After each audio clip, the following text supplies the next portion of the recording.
I don't know if anyone has ever listened to the Art Bell Show back in the early 90s, through the 90s, when Art Bell was actually hosting the show. Rather than George Noory? You know, oh, much better. Oh yeah, I agree. Art Bell's the original, operating ham radio. George Noory is just like a puppet of, he doesn't get too controversial.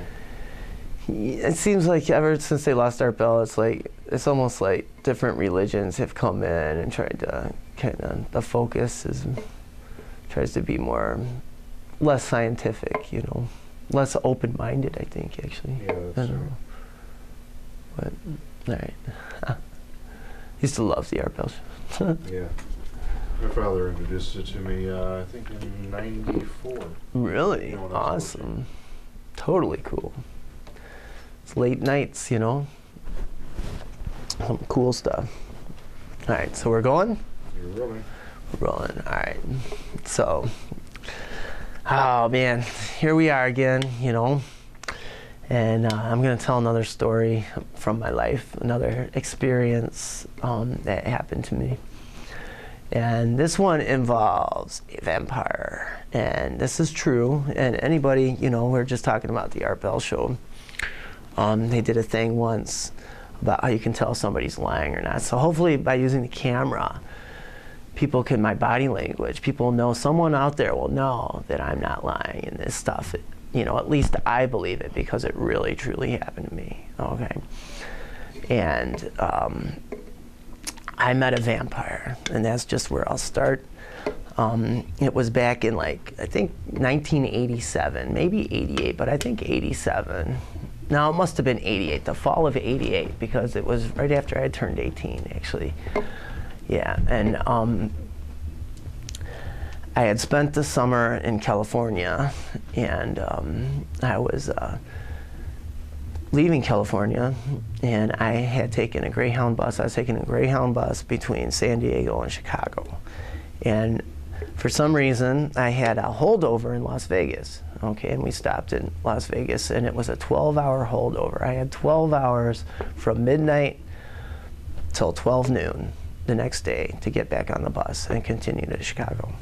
Okay, so 12 hours in Vegas, right? No money, what am I gonna do, you know? So I decided, I walked up the Strip, and there was a Burger King and a casino. I went upstairs to a Burger King and some casino. There's casinos everywhere. It's just kind of a shithole if you ask me, Las Vegas. But and I got a glass of water, okay? And I tell this story, and I've told this story before, and it's just, I'll tell it the same way, I guess, because it's just how everything went down. I got a glass of water, and I turned around, and I was a punk rocker. I still am a rocker of some type, but back then it was kind of like a family punk rock, you know? Like, no matter where you were in the world, you know, you meet another punk rocker, all of a sudden you got a place to stay and food to eat, you know, and talk, and you can have some fun, you know, go out, let's have some fun, you know? So I turned around, I was looking at the ground, and there was this guy in some combat boots, okay, and I just looked up, and it was this gothy punk guy, okay, and he's kind of short and fat.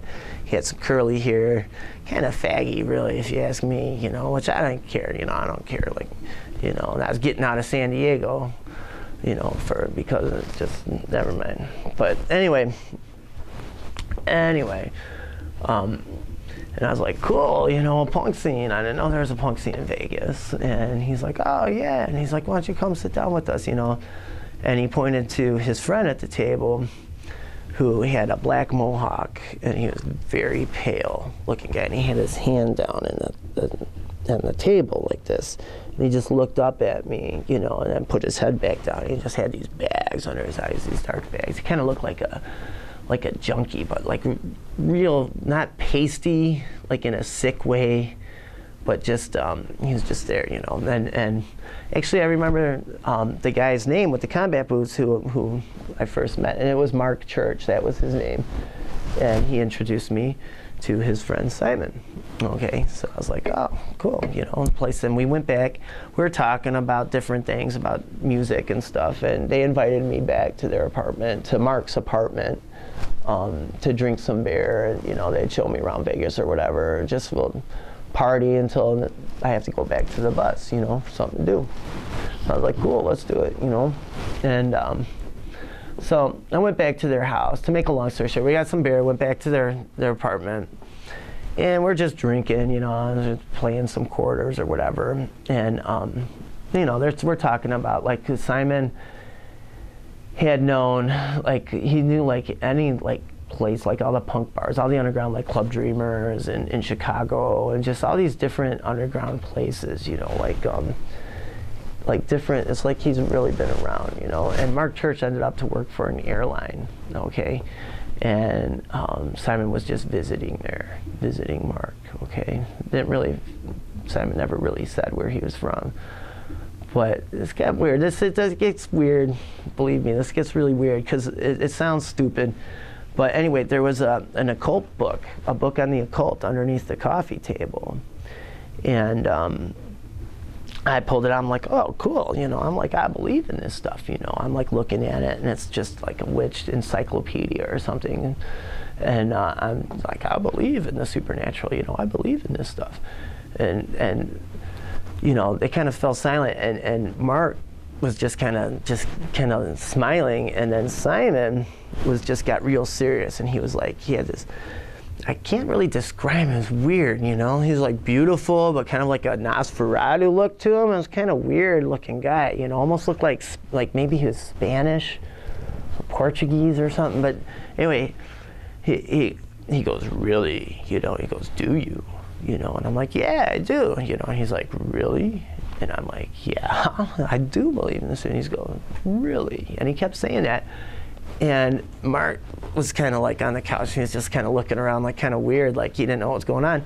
But I noticed that Simon's teeth started growing as he was coming, like, really, do you? And his, you know, and he changed, his demeanor kind of changed. And his fangs, his teeth, his canines, whatever, actually grew in front of my eyes. And they grew about that long, okay? And I'm like, whoa, you know, this guy, he has vampire teeth, you know. And it kind of freaked me out. To be honest, I was just saying how much I believed in this stuff, you know. And we had been drinking a little bit. And it was just kind of, I was like, whoa. And I'm like, your teeth are growing. He's like, yeah. And I'm like, what's going on? Are you a vampire? And he's like, well, yeah. And he said that he was known as Simon the Witch King, which is kind of weird, you know, like whatever. Seems kind of strange, right? And did I believe him? You know, I don't know. It was pretty convincing, even though, like, there's magic tricks. People can do magic tricks, you know. And so I don't know, but I was like, really, you know, like, I'm like, went along with it or whatever. I was like, man, you know, if you're a vampire, I don't want to die, you know. I'm like, you guys don't kill me. Whatever, just don't kill me, please, you know. Like, I don't want to die. And he's like, no, I don't want to kill you. I don't want to kill you. We think you're cool, don't worry. And then Mark Church is like, yeah, I'm a vampire too. And he started giggling. It was kind of weird, because I knew that guy was not a vampire. And there's just no way he could be. And it's kind of weird. But Simon just kind of started explaining things. He said I could ask him any question he wanted. And I started asking him questions. And like, he's talking about shape-shifting, flying, like how flying's not really flying. It's like there's a shadow realm, and it's like interdimensional travel where you move through. It's like flashes of lightning. He was describing it to me, but Mark was one of his fledglings that he got, like, or fledgling, I don't know if that's what he said actually, but like he said that he was one of his friends that he got blood from.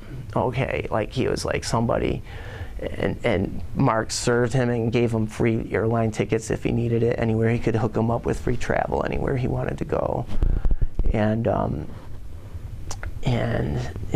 well, you know, he started talking about shape-shifting and things like that, and I'm like, okay, you know, like, all right. But then he goes, but let me show you something. And he took a razor blade. And this is where it gets even freakier. Okay, so maybe it wasn't so freaky right now, but this is where it gets freaky. He took a razor blade, just like, you know, one from a box cutter, you know, and he goes, watch this. He goes, if you're a vampire, you can do this. And he put his arm up, and he took the razor blade.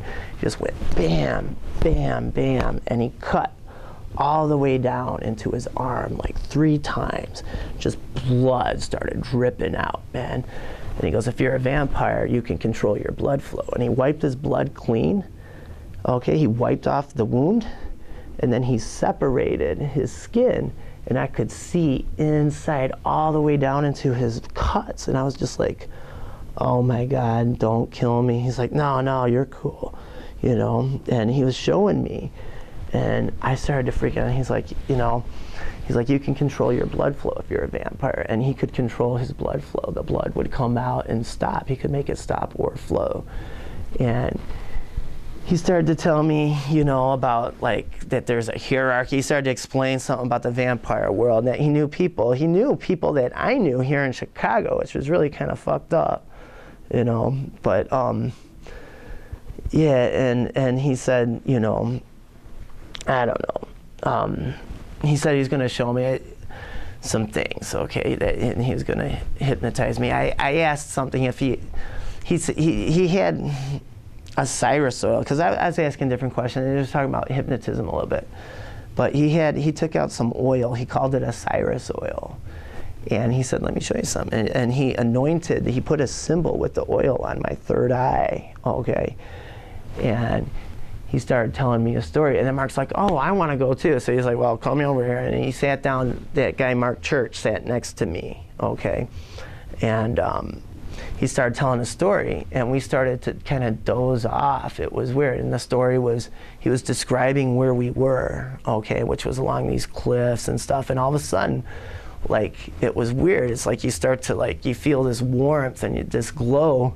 And as you kind of go to sleep, it's all of a sudden, I was there on the cliff with Mark, the dude, and he's like, come on, come with me, you know. And we went down these stairs along the cliff to a beach on a scene. He's like, we're going to see the sea princess. Okay, I was just like, what the fuck, you know? And we went along the beach, and it was all misty.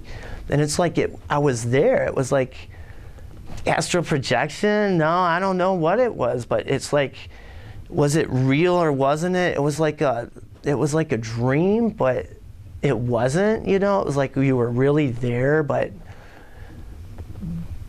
I don't know. I don't know how to describe it, you know. But we walked into the sea. Okay, we walked into the water. There was like a sea there. Like, and we walked in, and we walked underwater. We walked along the bottom of the water, and you could breathe underwater.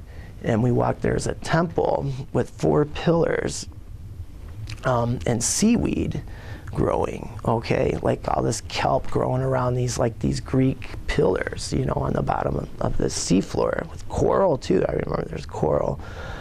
And as we got closer, there was a throne on the pedestal with the 4 pillars on each corner, and there was this woman on the throne who had she was all like grown with stuff, like something out of like Pirates of the Caribbean or something. Like she had this shit growing on her, like all these sea creatures, like starfish and stuff.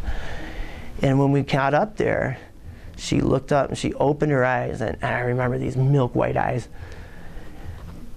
And then just boom, like I fell up out of the sea, and I just started falling through the sky like 100 miles, like it was crazy, just flying through the sky. I was just falling and screaming, you know, and I was just going, and I fell all the way from the sky into a desert, and I landed with a thump, but it didn't hurt, you know.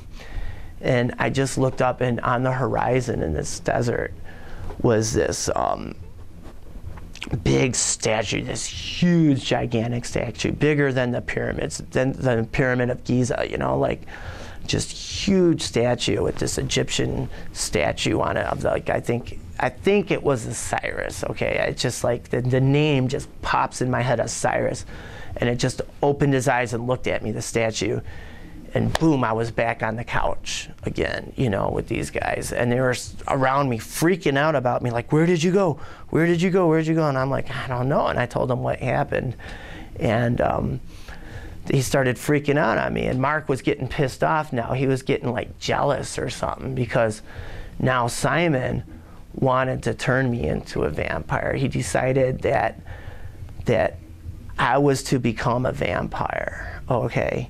which was really kind of freaky and scary for me, okay, because like he wanted to turn me into a vampire, and I'm like, I don't know, you know, like, he's like, but you must, you know, and he didn't want to force me into it, but he gave me, Mark started cutting himself and feeding him blood, okay, and dripping it on his tongue, and I gave him some blood too, to be honest, and he cut his finger and he gave me 1 drop of his blood, okay, and I took it, all right.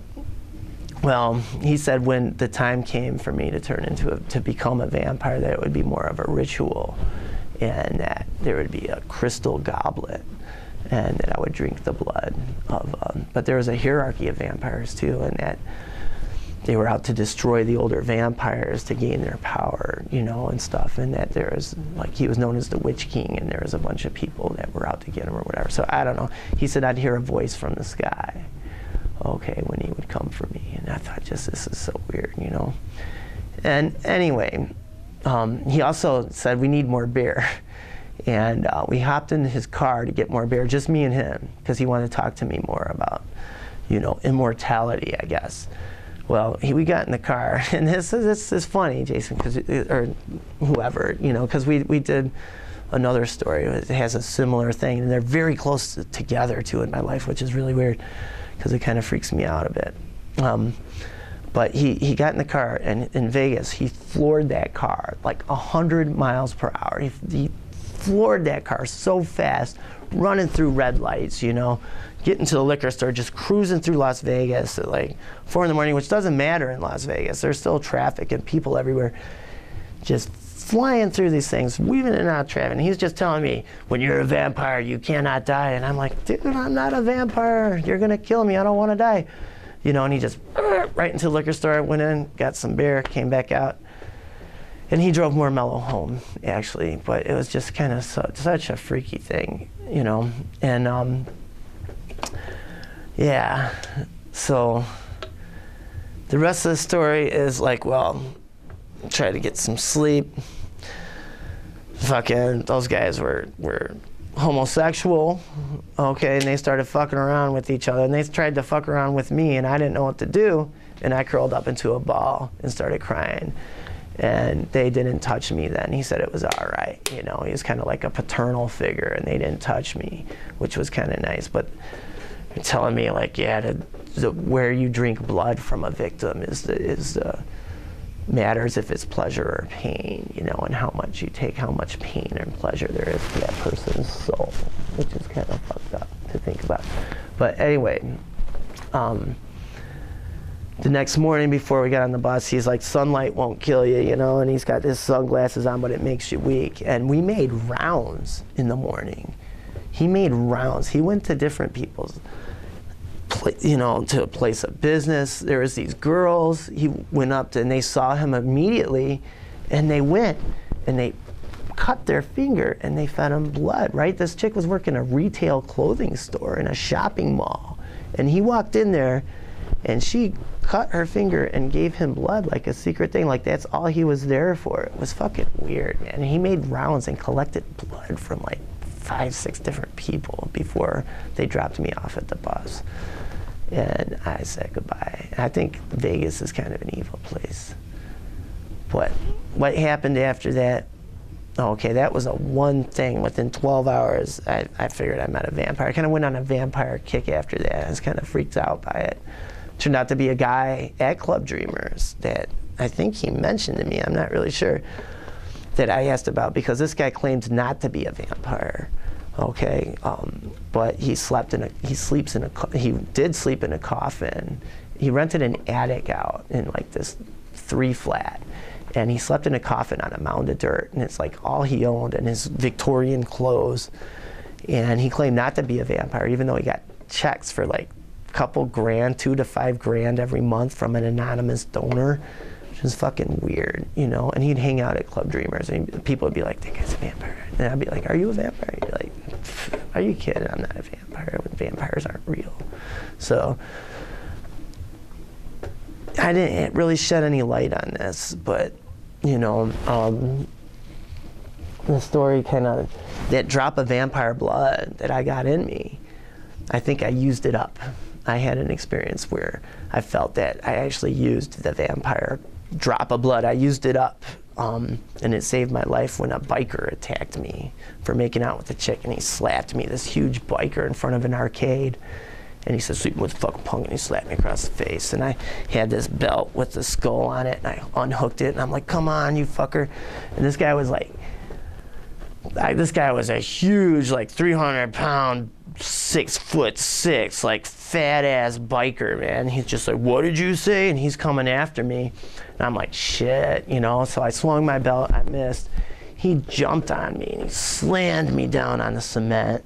And he came down on top of me. He was gonna punch my head right into the sidewalk. And I moved out of the way just in time. My adrenaline was rushing, and he smashed his hand on the sidewalk. And I grabbed him. I swear to God, people saw this in the arcade too. And this was my drop of vampire blood. I was flat on the ground. I grabbed this huge dude on top of me, this big, fat, drunk-ass biker, and I just went straight up on my heels, just straight up. I grabbed him and I practically picked him up and threw him up against the brick pillar in front of the arcade. Grabbed him by the throat, tucked in, started kneeing him in the balls and punching him in the ribs, man. And the manager of the arcade had called the cops, you know, and this guy was like, I was killing this guy. Like, it was fucking weird. And the cops came. And I jumped off of them when the cops came. They're like, "What's going on?" When the sirens came up. And I'm like, "This guy jumped me." And all the kids like were being bullied by this biker too. And they're like, "Yeah, yeah, yeah." He's like, "Fuck you." And he went to punch me in front of the cops, right? And I grabbed, I said, it was so cool. I grabbed his fist and just held it there and threw it down. And the cops took him away. And I was like, kick ass. I was like the hero of the night. But I know that's what that was. Like, I felt that one drop of blood just like burn up through me, you know? And I had some kind of magic that I've never known before that time, that night. And I've never felt that again, actually. Other vampire things, I don't know. I've, you know, the whole vampire thing, I actually developed a series of, I call them psychic vampire plans, the whole theory of vampirism. And I've been drawing vampire skulls for a while. I like to depict nature as vampire. So it's like nature is a theory of vampirism. And I've come to believe that nature likes to take different forms. Like if our sun is a god, it's Apollo, you know, it's Ra. It might also be a vampire or a demon, you know, and it's there's the top of these supernatural things, maybe the planets and the moons. I think this Simon the Witch King, I've come to think that he was some kind of god. Maybe I would believe him to be like something in the family of the moon, a moon of Saturn, if that makes any sense, in the vampire tribe. I know the vampires meet psychically on the moon. That's where they gather, is on the moon, our own Earth moon, in circles and discuss the fate of mankind. That's what's known. But really, you know, this is true. It's a big universe, that's all I can say, you know, believe it or not. That's all. That's all. Turn it off. I think it'll end it at the point where you say humankind.